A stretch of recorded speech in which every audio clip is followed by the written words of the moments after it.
नमस्कार, मैं अंजलि मिश्रा। स्वागत है आपका हमारे चैनल में। उत्तर प्रदेश के सभी चरणों के चुनाव समाप्त हो चुके हैं और 403 विधानसभा सीटों पर मतदान है वो भी समाप्त हो चुके हैं। ऐसे में पूरे चुनाव के दौरान, पूरे मतदान के प्रोसेस के दौरान सभी पार्टियां, कांग्रेस, बीएसपी, समाजवादी पार्टी और बीजेपी अपने जीत का दावा करती नजर आई। लेकिन आखिर जमीनी हकीकत क्या है? जमीन पर जाकर किसने जनता के दिल में अपनी लिए जगह बनाई है? आखिर कौन बीजेपी की सत्ता में वापस लौट सकता है? इसके बारे में हम आपको बताएंगे अपना एग्जिट पोल। आपको बता दें कि इस वक्त जो जमीनी हकीकत, जो हम जमीन पे थे, जो हमने देखा, जो हमने पाया, उससे हमें लगता है कि हमारे एग्जिट पोल के हिसाब से बीजेपी 275 से 300 सीटें स्कोर करने में काबिज हासिल करेगी। ये 275 से 300 का जो आंकड़ा है ये पार कर सकती है और योगी आदित्यनाथ ने भी कहा है कि इस बार 330 पार।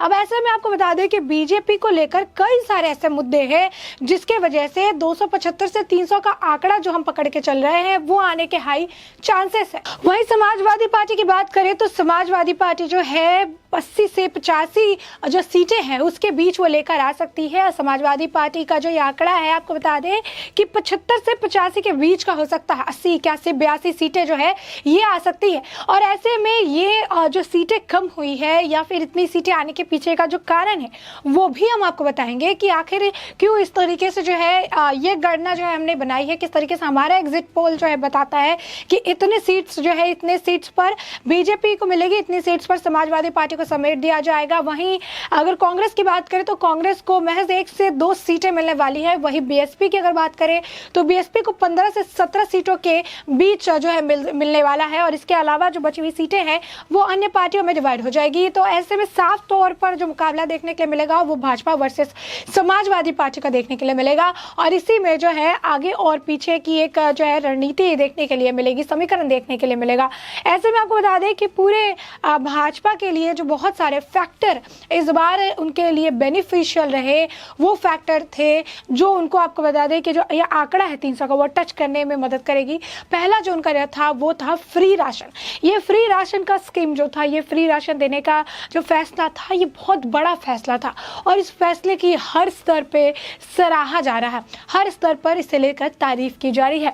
हर स्तर पर सरकार यहाँ पर एक गेनर है क्योंकि फ्री राशन देकर उन्होंने एक भारी जो जनता है, भारी जो एक अमाउंट ऑफ पीपल है उसे अपनी तरफ कर लिया है। और वो जनता कई सारी ऐसे वीडियो भी निकल कर सामने आए जिन्होंने ऐसा कहा कि मोदी का नमक खाया है तो मोदी के खिलाफ नहीं जाएंगे।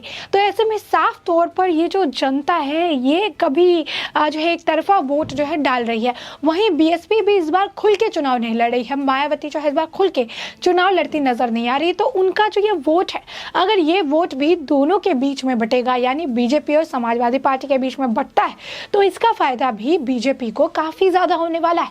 एक और जो मुद्दा है जो बीजेपी के लिए फेवरेबल है वो है लॉ एंड ऑर्डर का मुद्दा। लॉ एंड ऑर्डर का जो मुद्दा है ये काफी अहम है। लॉ एंड ऑर्डर का मुद्दा उत्तर प्रदेश में काफी अहमियत रखता है क्योंकि जब योगी आदित्यनाथ आए तो उन्होंने लॉ एंड ऑर्डर के मामले में यूपी में काफी सख्ती बरती, काफी ज्यादा सख्त कानून बनाए। अब ऐसे में लॉ एंड ऑर्डर में उन्होंने काफी आप कह सकते हैं कि कड़ाई लेकर आए। नो टॉलरेंस की नीति उन्होंने अपनाई, महिलाओं को सुरक्षा प्रदान की और महिलाएं भी कहती हैं कि बीजेपी में वो सेफ और सुरक्षित है, जो ये दर्शाता है कि कहीं ना कहीं यहाँ पर भी बीजेपी एक गेनर है।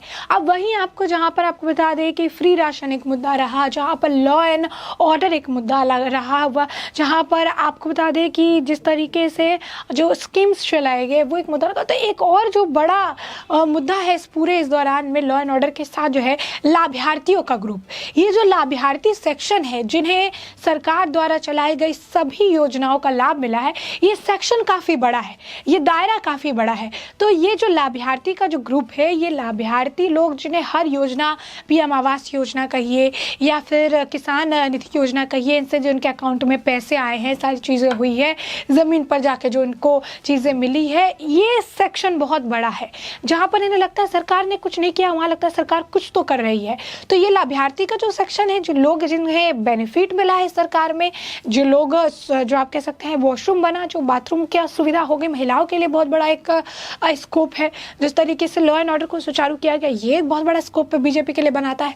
तो साफ तौर पर ये जो कई सारे फैक्टर्स हैं, ये कई सारे फैक्टर्स बीजेपी के लिए ऐड होते गए, बीजेपी के लिए एक एडवांटेज बनते गए। साथ ही साथ जैसे यूक्रेन और रशिया के बीच का ये जो युद्ध चल रहा है, इस बीच यूक्रेन से जिस तरीके से ऑपरेशन गंगा चलाकर भारत के फंसे हुए स्टूडेंट्स को बाहर निकाला गया, जिस तरीके से उन्हें लेकर आया गया, ये आंकड़े भी काफ़ी ज़्यादा है, ये आंकड़े भी काफ़ी ऊपर और काफ़ी बड़े हैं। और इन आंकड़ों की वजह से भी जो है बदलाव देखने के लिए मिल सकता है, क्योंकि यहाँ पर भी देखने के लिए मिले कि किस तरीके से अंतर्राष्ट्रीय लेवल पर भी भारत को काफ़ी ज़्यादा पहचान मिली। तो कहीं ना कहीं ये जो सारे मुद्दे हैं, ये बीजेपी को 275 से 300 तक ले जाती है। और ऐसे में जनता जनार्दन सबसे बड़ी है, जनता जनार्दन सबसे ऊपर है। जनता जनार्दन जो है इस आंकड़े को 300 पार भी करा सकती है। 300 पार भी हो जाएगा तो कोई आश्चर्य नहीं है, और अगर 240-50 पे भी अटकते हैं तो उसमें भी कोई आश्चर्य नहीं है, क्योंकि इस बार का चुनाव काफ़ी कुछ मुद्दों को लेकर, ज़मीन पर जो मुद्दे हैं उन्हें लेकर हुआ है। अब ऐसे में कहीं ना कहीं बीजेपी द्वारा जो समाजवादी पार्टी में बड़ी सेंध लगाई गई, अपर्णा यादव, वो भी कहीं ना कहीं यादव के जो वोटर्स थे, जो एक यादवों का जो एक गढ़ बना हुआ था, यादव के जो एक इकलौता एक वो था कि चलो अखिलेश यादव हैं, उन्हें वो यादव वोटर्स भी बट गए। अपर्णा यादव के पार्टी में आने से, जिस तरीके से उन काफ़ी बहुचर्चित चेहरा है, काफ़ी उन्होंने ज़मीन पे काम किया है, सोशल वर्कर रह चुकी हैं, ऐसे में अपर्णा यादव के भी बीजेपी में शामिल होने से बीजेपी के एक पॉइंट और बढ़ जाते हैं। तो साफ तौर पर ये सारे जो मुद्दे हैं, जिस तरीके से फ्री राशन और उसके साथ ही आपको बता दें जो लाभार्थी का सेक्शन है, जो योजनाओं का लाभ मिला है, जो लॉ एंड ऑर्डर है, यूक्रेन रशिया के बीच में वॉर में जो ऑपरेशन गंगा चला के यूक्रेन से छात्रों को वापस लेकर आया गया, आज के वक्त में सारे जो अंतर्राष्ट्रीय देश है वो हमारे भारत के ऊपर देख रहे हैं, जैसे भारत के ऊपर जो है उनकी नज़र है, भारत के फैसले उनकी आवाज़ को लेकर कहते हैं कि अंतर्राष्ट्रीय लेवल पर उनकी आवाज़ को सुनी जाते हैं। तो साफ तौर पर अंतर्राष्ट्रीय लेवल में जो एक प्रेस्टीज बढ़ा है, इससे भी पता चल गया है कि मोदी सरकार ने कितनी बढ़िया तरीके से जो है ज़मीन यहाँ पर मजबूत की है। तो ये सारे जो कई सारे फैक्टर हैं जो बीजेपी के लिए एक एडवांटेज के तौर पर काम कर रहे हैं। साथ ही आपको बता दें कि इन सभी मुद्दों के साथ एक और जो अहम मुद्दा रहा वो था राम मंदिर का निर्माण, क्योंकि राम मंदिर से जो एक लोग हैं उनकी भावनाएं जुड़ी हुई है, और राम मंदिर जो है एक बड़ा आप कह सकते हैं कि मास्टर स्ट्रोक था, जैसे फ्री राशन वैसे ही राम मंदिर बीजेपी की तरफ से।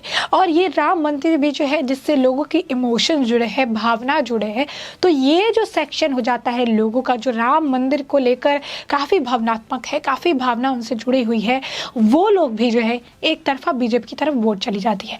वहीं अगर समाजवादी पार्टी की बात करें, उन्होंने रोजगार पर खेलने की कोशिश की, रोजगार को लेकर उन्होंने मुद्दा रखा, उन्होंने छुट्टा जो कैटल्स हैं, जो छोटा जानवर है, उन्हें लेकर उन्होंने मुद्दा रखा, उन्होंने रोजगार देने की बात कही, उनके तरफ से लगातार बयानबाजी की गई, उन्होंने लॉ एंड ऑर्डर को लेकर टिप्पणी की। तो साफ तौर पर कई सारे ऐसे मुद्दे हैं जिससे समाजवादी पार्टी की सीटों में गिरावट हो सकती है, जिसमें समाजवादी पार्टी को नुकसान हो सकता है।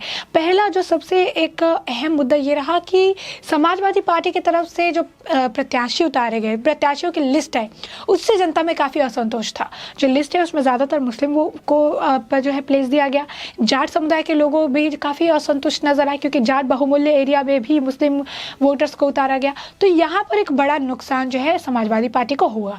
साथ ही उसके बाद एक और जो है जिस तरीके से इनके उम्मीदवार और प्रत्याशी भड़काऊ बयान देते नजर आए, लॉ एंड ऑर्डर को कटघरे में खड़ा करते नजर आए, खुद अखिलेश यादव पुलिस करते नजर आए, प्रत्याशी जो है पुलिस वालों को कह रहे हैं कि 6 महीने तक ट्रांसफर नहीं होगा, 6 महीने में इनकी हेकड़ी निकालेंगे, इस तरीके के बयान है।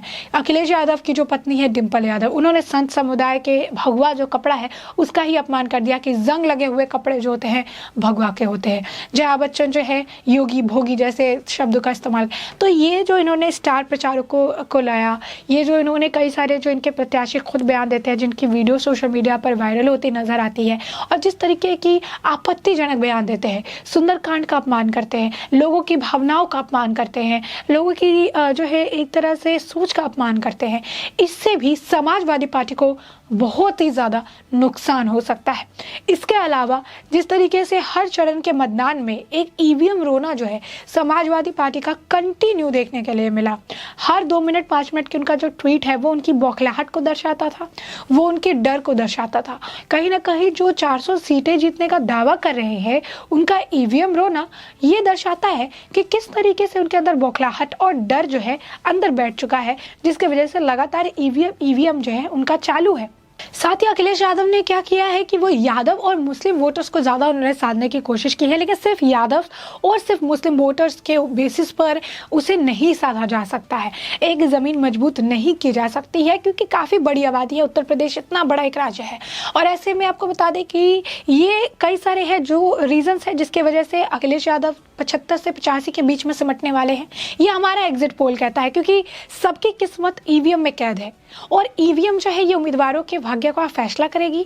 और ये ईवीएम ही 10 मार्च को जब अनाउंसमेंट होगा तब पता चलेगा कि कौन जीता, किसकी सरकार बनी। लेकिन हमारा जो एग्जिट पोल है, हमारा एग्जिट पोल ये कहता है कि अभी बीजेपी का पलड़ा भारी है और ऐसे में इस वक्त में बीजेपी को हरा पाना काफ़ी ज़्यादा मुश्किल है, क्योंकि अगर वोटों की हेर फेर भी करे, थोड़ा वोट इधर कम और इधर ज़्यादा भी करे, तो बीजेपी की ग्राउंड जो है काफ़ी ज़्यादा मजबूत है, हर मामले में काफ़ी ज़्यादा मजबूत है। और उन्होंने कई सारे जो मुद्दे जो परेशानी का सल्यूशन निकाला है उसके वजह से बीजेपी के जो पॉइंट्स हैं वो हमेशा बढ़ते नजर आए और यही कारण है कि ये एक अहम मुद्दा है। वही अगर कांग्रेस की बात करें, कांग्रेस ने भी साधने की कोशिश की, लेकिन कांग्रेस की तरफ से जो एक नुकसान था, बेटियों को उन्होंने महिलाओं को आगे रख के काम करे कि महिला जो है स्टार प्रचारक ही जो उनकी पार्टी छोड़कर दूसरी पार्टी ज्वाइन करती नजर आई, तो ये काफ़ी नुकसानदेह है और इस दौड़ में कांग्रेस को काफ़ी कम कंसीडर भी किया जा रहा है। तो साफ तौर पर कई सारी जो मुद्दे हैं, बसपा जो है खुल के खेल नहीं रही है, मायावती, लेकिन फिर भी एक जो दलित समाज है उनका एक वोट सिक्योर है, तो उनके लिए 15 से 17 के बीच का जो सीट है वो आने के चांसेस है। अब ऐसे में जो सीट बढ़ रहा है, क्योंकि ये जो दलित का सीट है, जो ओबीसी का सीट है, ये काफ़ी निर्णायक हो सकता है कि कौन सरकार लाएगा, कौन किसकी पार्टी बनेगी। और इनके वोट काफ़ी ज़्यादा अहमियत रखते हैं हर मामलों में कि आखिरकार उत्तर प्रदेश में किस सरकार की वापसी होने वाली है या कौन सी सरकार उत्तर प्रदेश में वापस से 5 सालों के लिए राज करने वाली है। तो ऐसे में ये हमारा एग्जिट पोल है जो ये कहता है कि बीजेपी 300 तक लाने में सक्षम है। 275 से 300 है तो 300 पकड़िए आप कि 300 तक लाने में सक्षम है। ये आंकड़े ज़्यादा भी हो सकते हैं, ये आंकड़े कम भी हो सकते हैं। वही अगर समाजवादी पार्टी की बात करें तो 75 से 85 के बीच का जो आंकड़ा है ये फंस जाता है। और कांग्रेस जो है 1 से 2 सीटें, बीएसपी 15 सीटें, 15 से 17 का बीच का आंकड़ा है। जो बचा हुए हैं 2, 3, 4 जो भी, वो अन्य के लिए रख देते हैं, जो अलग पार्टी है जो डल रही हैं उनको मिल जाएगा। तो ऐसे में ये हमारा एग्जिट पोल है जो इस तरीके के आंकड़े बताता है। अब ऐसे में आपकी जो राय हो हमें कमेंट सेक्शन में कमेंट करके ज़रूर बताएं।